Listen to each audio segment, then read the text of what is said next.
जैसे ही गोविंद दास जी पद गाते थे, गोसाई जी श्रृंगार करते थे ठाकुर जी का, गोविंद दास जी पीछे खड़े खड़े पद गाते थे।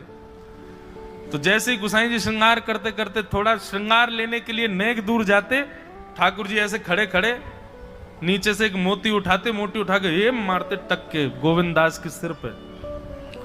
और जैसे ही गोविंद दास के सिर पे लगती, गोविंद दास कहते माने ना दारी की तो बताऊं, रुक जा। जैसे ही वो मोती लेकर के वापस गोविंद दास मारते, तब तक गोसाई जी वापस आ जाते।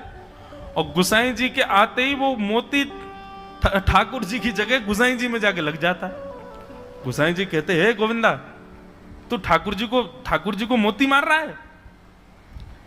गोविंद दास बोले मेरो माथो देखियो, ये गुम्माटो फूल को ये आपके लाला ने मारो मोए। आपको लाला ऊधम मचावे वो ना दिखाई दे आपको, और मैं नेक कछु कह दूं सो मुंह पे चिल्ला रहे हो, मुंह पे बरस रहे हो, या समझा लो बहुत ऊधम मचावे ये। ऐसी लीला करते। गोसाई जी के नेत्रों में आंसू आ जाते, बोले गोविंदा तू कितनो भाग्यशाली, तेरे संग ठाकुर जी लीला करें। गोविंद दास के साथ ऐसी ऐसी लीला करते महाराज। तो दोपहर के समय जैसे मंदिर बंद होते, ठाकुर जी महाराज फेंटा कस के आ जाते, ए गोविंदा चल खेलवे चल रहे हैं। ठाकुर जी गोविंद दास के संग खेलने जाते। एक दिन ठाकुर जी बोले गोविंदा तू घोड़ा बन जा, मैं तेरे ऊपर बैठ के डोलूंगो। गोविंद दास जी घोड़ा बन गए। घोड़ा बन के ठाकुर जी ऊपर बैठ गए, और गोविंद दास की दो पौनी बना दी ऐसी, और दो पौनी इनको ऐसे पकड़ पकड़ के ठाकुर जी चला रहे हैं। और ठाकुर जी तो खेले भैया, कछु भी कर सकें। गोविंद दास के ऊपर बैठ गए और उसको चलाने लगे। अब चलते चलते गोविंद दास रुक गए, तो ठाकुर जी बोले ए गोविंदा चल, ए मेरे घोड़ा चल। गोविंद दास जी बोले जय जय जय जय, नेक उतर जाओ। ठाकुर जी बोले काय को? गोविंद दास जी बोले लघु शंका लगी है, नेक मुझे जानो है, नेक उतर जाओ। ठाकुर जी बोले ऐसी बात कर रहे हो गोविंदा हैं? कोई घुड़सवार घोड़ा पे बैठ के घूमे और घोड़ा को लघु शंका आवे तो वो का यूं के ओ भैया नेक उतर जा, मैं लघु शंका करके आऊं, फिर बैठियो मेरे ऊपर। गोविंदास जी बोले तो कहा आज्ञा? बोले आज्ञा वो ये जो कह रहा हूं, जैसे घोड़ा बिना आज्ञा लिए अपने व्यक्ति को ऊपर बैठा के सब काम कर ले, बस तू कर ले। तो गोविंद दास जी ऐसे घोड़ा बन करके चल रहे हैं, ठाकुर जी ऊपर बैठे हैं और सब कर आए काम। अब इतने में ही कोई व्यक्ति वहां से जा रहा था। अब उस व्यक्ति को ठाकुर जी नहीं दिख रहे हैं, उसको गोविंद दास चलते चलते दिख रहे हैं। उसने जब देखा अरे राम राम राम राम जी, गोविंद दास जी क्या? महाराज किसी व्यक्ति ने गोविंद दास जी को ऐसे देख लिया, ओहो जी तो ऐसे ही डोल रहा है और चलते फिरते ही कर रहा है। गोसाई जी से जाकर के शिकायत कर दी और गोसाई जी से कही, बोले गोसाई जी आपने गोविंद दास को बहुत सिर पर चढ़ा लिया आज। अरे भाई खड़े होके लघु शंका करना भी मना है शास्त्रों में, वो तो ऐसे बैठ करके चलते चलते कर रहा था, वस्त्रों में ही कर रहा था, इतना अपवित्र, और आप उसको मंदिर की सेवा देते हो। गोसाई जी को सुन करके अच्छा नहीं लगा। शाम को स्नान आदि करके दूसरे वस्त्र पहन करके गोविंदास आए। आकर के आपने गोसाई जी को प्रणाम किया तो गोसाई जी ने मुंह फेर लिया। तो गोविंदास बोले जय जय, आप नाराज हो हमसे? गोसाई जी बोले आप आचार विचार सब भूल चुके हैं अपना। आप इस प्रकार से आज कुछ कर रहे थे, मुझे लोगों ने बताया आकर के। गोविंदास जी बोले आपकी बात है जाए तो मैं बोलूं? बोला हाँ बोलो। बोले मोते मत कहो, अपने लाला को समझाओ। जय हट करके बैठे, जय जिद करे, कहा करूं कहां तक समझाऊं जाकू मैं? आज मुंह को घोड़ा बना लियो और घोड़ा बना के मेरे दो पौनी बना के ऐसे ऐसे चला रहे मुँह। तब मैंने इनसे कहीं जय जय नेक उतर जाओ, मैंने एक लघु शंका कर आऊं, स्नान कर आऊं, फिर बैठ जाइयो। तो मुझे बोले घोड़ा कभी आज्ञा ले, तू तो मेरा घोड़ा है, ऐसी कर ले। इनकी आज्ञा सो मैंने कियो, मैंने अपनी इच्छा सो नहीं कियो। नहीं मैं क्यों करूंगा ऐसा? गोविंद दास जी की बात सुनकर के गोसाई विठलनाथ जी इतने भावुक हो गए, इतने भावुक हो गए। उस दिन गोसाई जी ने नियम बना दिया, सबको बोल दिया, बोले सुनो आज के बाद गोविंद दास कुछ भी करे इसकी शिकायत हमसे मत करना। क्यों? गोविंद दास अपनी इच्छा से कुछ नहीं करता, जय जय कराते हैं उससे, ठाकुर जी कराते हैं उससे। एक बार ठाकुर जी गोविंद दास से बोले ए गोविंदा। बोले हाँ, मेरो दाल बाटी खावे को मन हेरो है, तो दाल बाटी चूरमा। ठाकुर जी बोले ए गोविंदा, ऐसे ही बोलते थे, बोले मोए दाल बाटी खानी है। गोविंदास बोले 56 भोग बनते हैं रसोई में, अपरस में मुंह पे पट्टी बांध करके महाराज रसोईया बनाता है। अपरस में यमुना जी का जल आता है वहां से, वृंदावन से, उसके जल में सुंदर प्रसादी बनती है। इतने सुंदर शुद्ध भोजन को छोड़ के यूं कह रहे दाल बाटी खानी है। ठीक है, मैं आज बोल दूंगा रसोई घर में बनवा देता हूं। बोले ना, रसोई की ना खानी तो। बोले तेरी कदम खंडी में आऊंगा। गोविंदास जी जहां बैठ करके भजन चिंतन करते थे, मंदिर से थोड़ा दूर था, सुंदर वन था गिरिराज जी में। बोले मां आऊंगो और वहीं पे तू कंडा, वही गोबरी कंडा में बना, और कंडा में बना के तैयार कर, मैं आऊंगा वहीं खाऊंगा। गोविंदास जी बोले यहां सब लोग आपको मंदिर में पूजने आते हैं, आप यहाँ पे भगवान हो, ऐसे कहीं खाने पीने आओ। बोले कोई को पता थोड़ी चलेगी, मैं आ जाऊंगा, तू चिंता मत करे, तू सुन तैयारी कर ले, आज मैं तेरे यहां आके प्रसाद पाऊंगा। गोविंदास जी चुपचाप मंदिर से भाग गए, किसी को बताया नहीं। किसी को पता थोड़ी कि ठाकुर जी ऐसे बाहर भी चले जाते हैं, सबको लगी अंदर ही रहते हैं ये। गोविंदास जी दौड़ करके गए, बढ़िया कंडा में बढ़िया उपले उपले लगा करके महाराज बाटी बनाई, दाल चढ़ा दी, सुंदर। ठाकुर जी आएंगे पाने। एक पंथ दो काज, ठाकुर जी को दो लीलाएं एक साथ करनी थी। एक तो गोविंद दास के संग सुख लेना है, और एक झाड़ू लगाने वाला गिरिराज जी की तलहटी में झाड़ू लगाता था, उसको मंदिर में प्रवेश नहीं करने देते थे लोग। तो वो बेचारा बाहर खड़ा खड़ा ही दर्शनार्थियों से पूछता था कि ठाकुर जी दिख कैसे रहे हैं, मुझे ये बता दो। दर्शनार्थी आकर के बताते थे नीली ठाकुर जी ने बाघा पहना है, गले में मोतियों की माला है, मकराकृत कुंडल है, ऐसा टिपारा ठाकुर जी के सिर पर रखा है, और ऐसा ठाकुर जी का श्रृंगार है। तो वो बाहर खड़ा खड़ा नेत्रबंद करके सुन सुन करके ही अपने चित्त में एक झांकी बना लेता था, और मन में सोचता था ऐसे दिख रहे होंगे ठाकुर जी। पर रोज प्रार्थना करता था, नाथ मुझे लगता है इस जन्म में तो आप मुझे कभी नहीं दिखोगे, भगवान इस जन्म में तो मैं आपके योग्य नहीं हूं, पर मेरे पर बस इतनी कृपा कर दो कि अगला जन्म मुझे दीजिएगा, तो कुछ नहीं तो चेंटी बना देना, तो चेंटी बन करके मैं आपके 56 भोग में ही आ जाऊंगा, भीतर आके आपका दर्शन कर लूंगा, लेकिन मुझ पर अनुग्रह कर देना। ठाकुर जी उसके इस भाव से इतने रीझ गए। गोविंद दास को बोला था कि दाल बाटी खाने आएंगे, अब मंदिर बंद करके सब तो चले गए वहां से, सब लोग भोजनालय में भोजन प्रसाद पाने लगे। ठाकुर जी मंदिर से निकले अचक करके बाहर, गिरिराज पर्वत के ऊपर विराजते थे। जैसे ही बाहर निकल करके आए तो गिरिराज पर्वत के नीचे ही वही झाड़ू लगाने वाला, उन नेत्रों से आंसू बह रहे थे। ठाकुर जी का चिंतन कर रहा था, आज ठाकुर जी ऐसे दिख रहे हैं, सिर पर चांदी का मुकुट पहना है, ठाकुर जी ने आज गुलाब का इत्र लगाया है, ठाकुर जी के ऐसे ऐसे मकराकृत ठाकुर जी के कटाक्ष, वो सब चिंतन कर रहा था। ठाकुर जी नीचे उतर करके जाने लगे, इतने में ही ठाकुर जी ने लीला करी और जोर जोर से ठाकुर जी चिल्लाने लगे, अरे जल्दी ते आइयो, देखियो मेरे मेरे पाम में कांटो लग गयो, अरे जल्दी ते कोई आओ या कांटे को निकारो, मुझको तो बहुत दर्द है रो है, अरे भैया जल्दी आओ जल्दी आओ। अब ये स्वर जैसे ही सुना उस झाड़ू लगाने वाले ने, उसके नेत्र खुल गए। उसने देखा, बोले कि ये स्वर कहां से आ रहा है। उसने जैसे ही नेत्र उठा करके ऊपर देखा, तियों की माला पहनी है, मकराकृत कुंडल पहना है, चांदी का मुकुट चमक रहा है मस्तिष्क पर, ठाकुर जी के केश घुंघराले लहरा रहे हैं, और ठाकुर जी अपनो एक पाम हाथ में पकड़ करके और एक पैर पर लंगड़ी जैसे खेलते हैं, ऐसे ठाकुर जी कूद रहे हैं यहां से वहां। नीचे से झाड़ू लगाने वाले लिखे, अरे ऐसा पुरुष तो मैंने जीवन में कभी नहीं देखा, ये कैसा पुरुष है।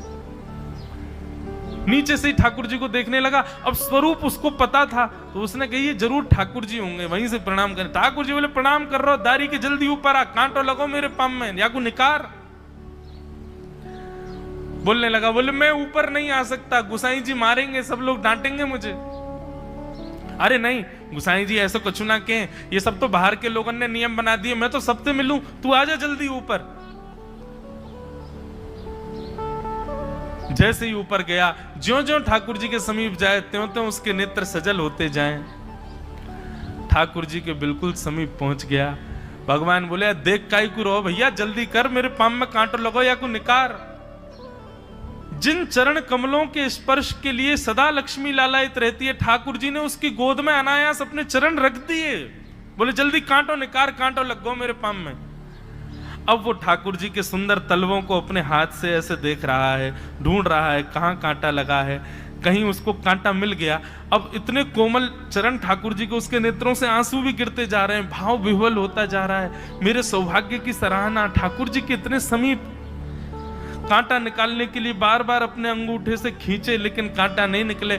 ठाकुर जी बोले अरे जे हाथ ते ना निकलेगो। उसने पूछा कैसे निकलेगा? बोले अरे मेरो पाम पकड़ के अपने मुंह के पास ले जा और दांतन से निकाल, तब निकलेगो ये। आहा, कितनी कृपा की ठाकुर जी। कृपा की न होती जो आदत तुम्हारी, तो सूनी ही रहती अदालत तुम्हारी। जो दीनों के दिल में जगह तुम न पाते, तो किस दिल में होती हिफाजत तुम्हारी। कृपा की न होती जो आदत तुम्हारी, तो सूनी ही रहती अदालत तुम्हारी।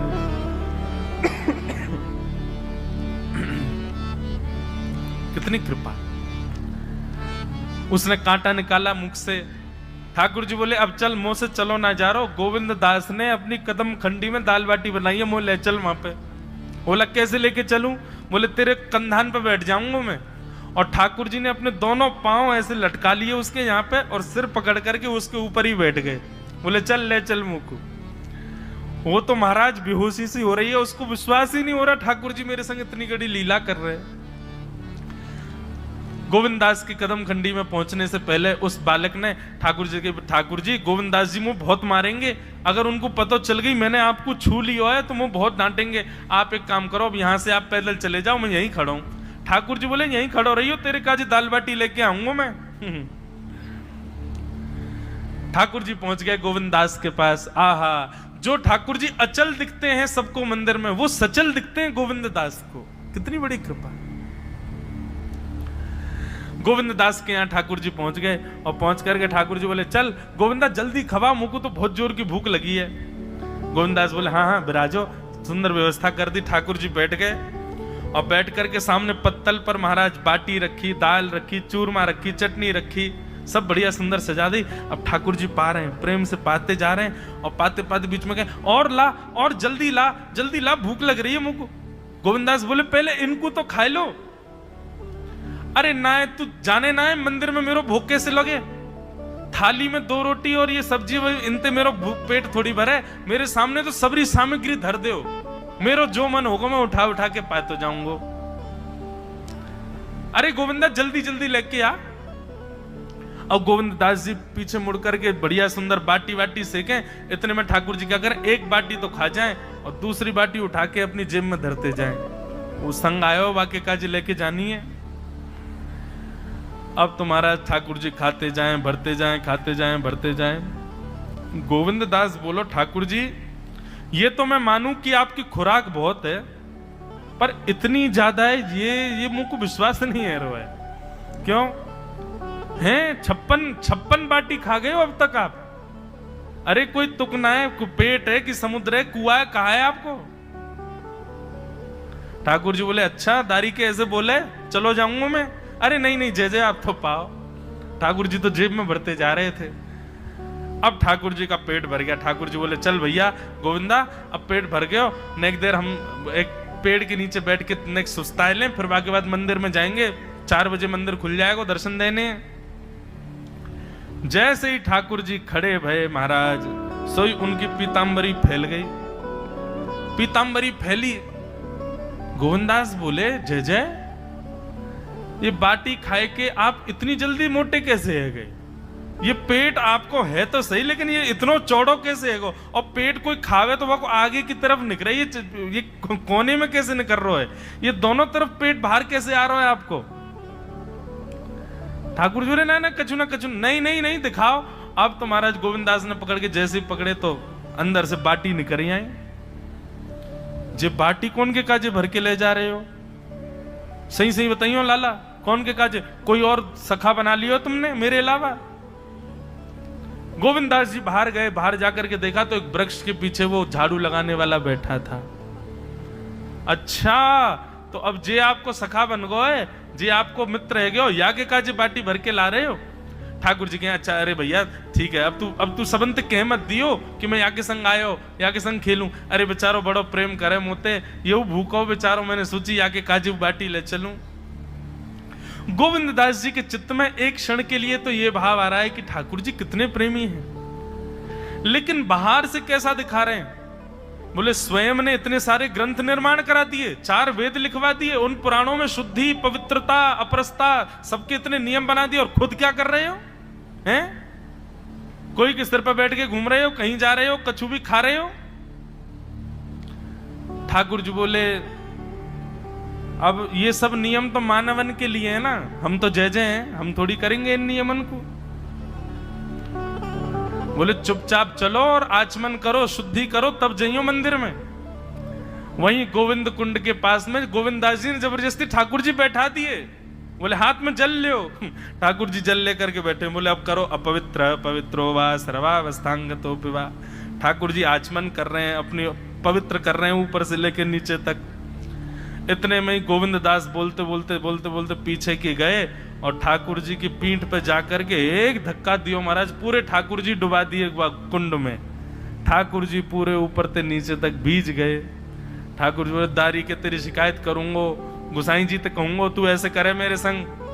गोविंददास बोले मैं बता दूंगा तुम कौन कौन के कंधान पे चढ़ के घूमो। हम मंदिर के लिए इतना नियम बना रखो है, नहा के आओ, धो के आओ, हाथ पांव खासा करके आओ, और कुछ अपवित्र वस्तु मत छीलेना, अपरस में रहना, गीला वस्त्र तन पे होना चाहिए। आपकी सेवा के लिए इतने नियम, और खुद क्या कर रहे हो? ऐसे गोविंददास वो कह रहे हैं यद्यपि रूप गुण शील सुधरता, इन बातन न रिझई है, प्रीतम